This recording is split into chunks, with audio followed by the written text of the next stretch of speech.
Sin number 1, terminating rashly in a fit of anger.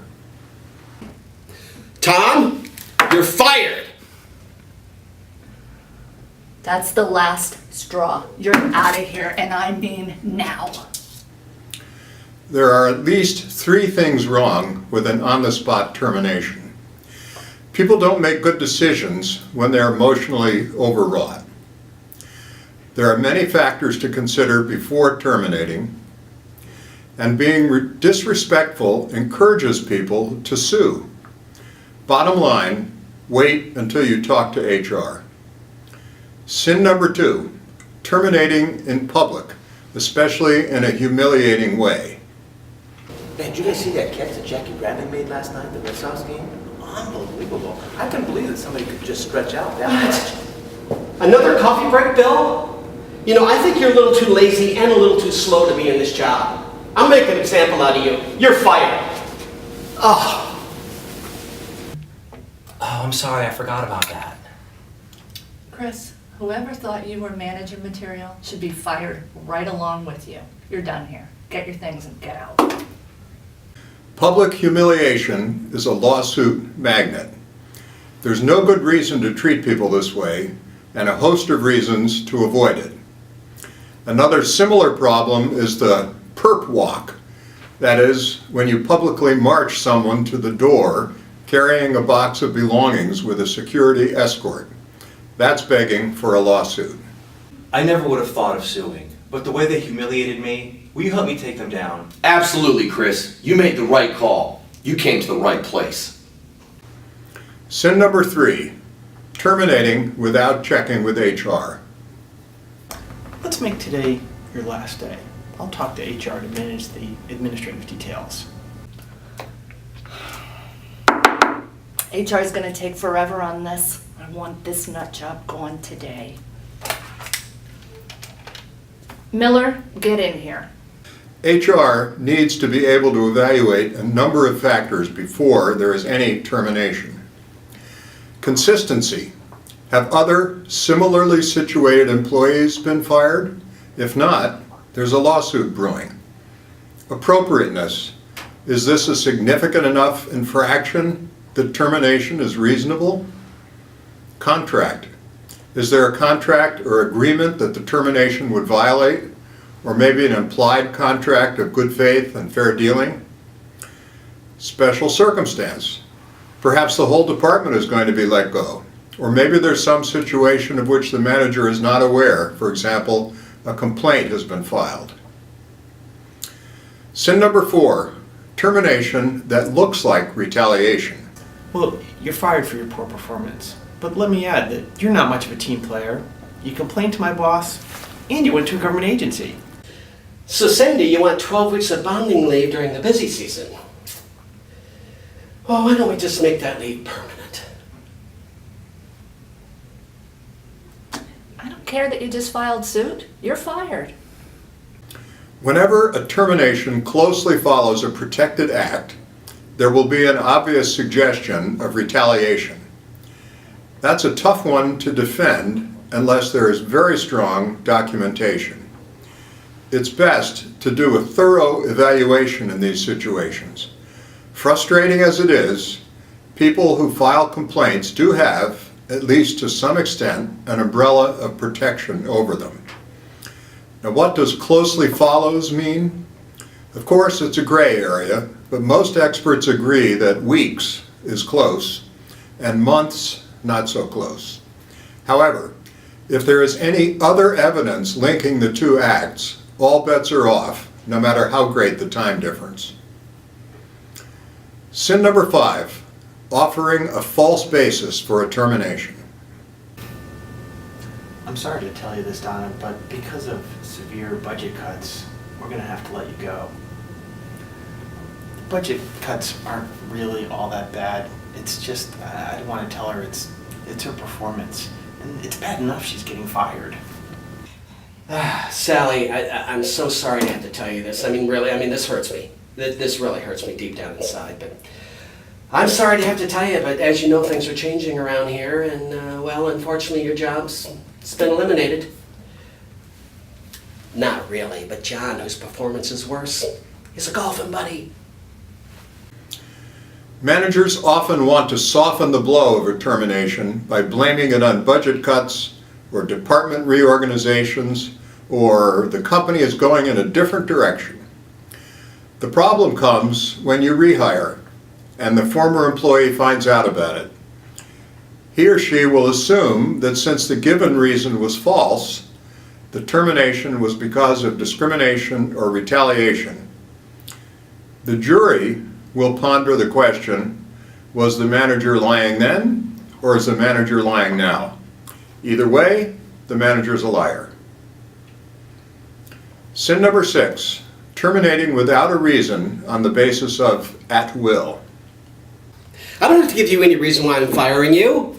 You're at will. It's true that unless there's a formal contract of some kind, most employees are at will, and that means they can be terminated at any time for any reason or for no reason.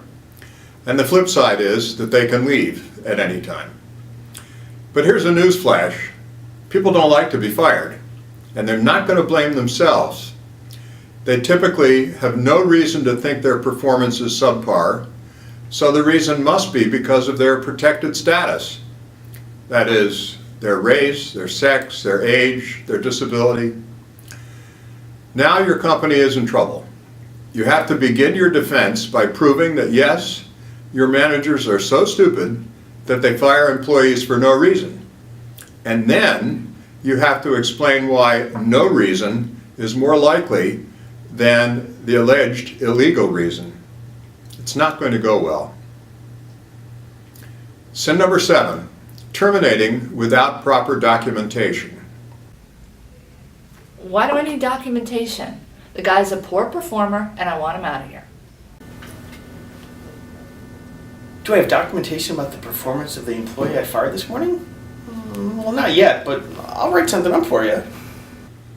The trouble with this scenario, terminating with no backup evidence of poor performance, is that there is usually documentation that shows good performance. Typically, since the person hasn't been terminated before, his or her performance reviews read good or satisfactory. Now this is like the offering a false reason problem. You're essentially saying to the jury, trust me when I say that I lied on the performance reviews. Finally, never falsify documents or date them back to the time of the alleged infraction. You'll get found out, and then you'll really see an angry judge. Sin number 8, not giving the employee a chance to explain. Hey, do you got a second? Kevin, this is the 3rd time you're late this month. I know. You know what? but- I don't even care why. The time for excuses is over. You're gone. Get out.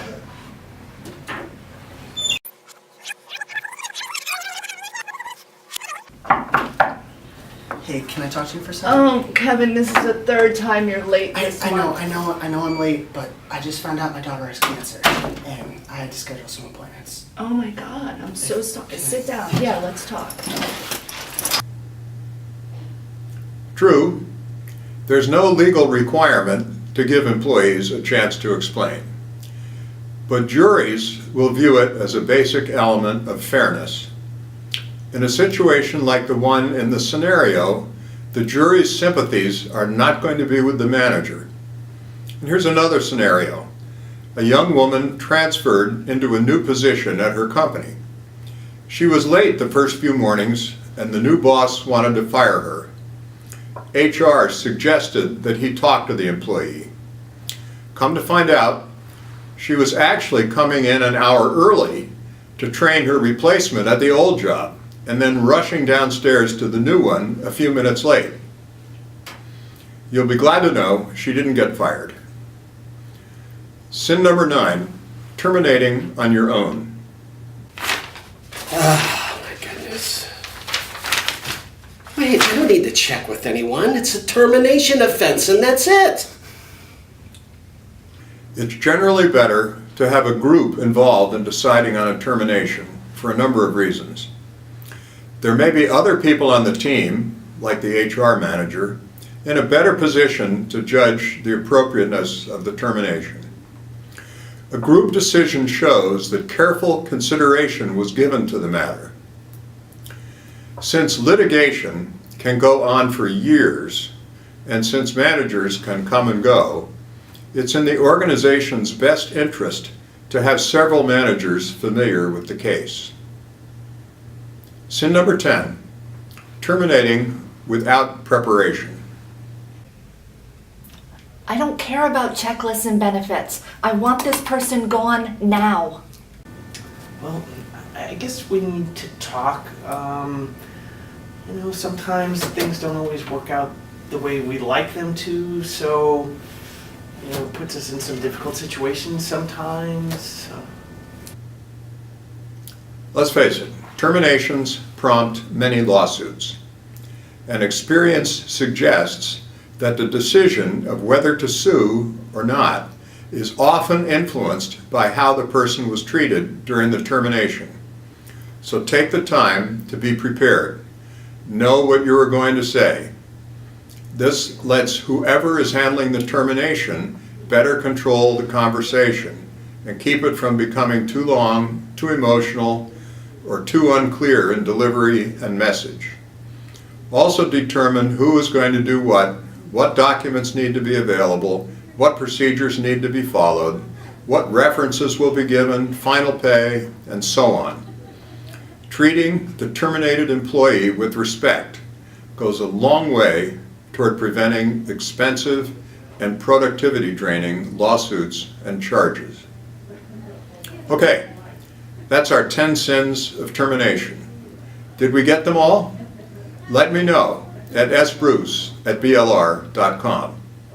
For terminations and for all your HR challenges, we recommend hr.blr.com. This is Steve Bruce for BLR's HR Daily Advisor.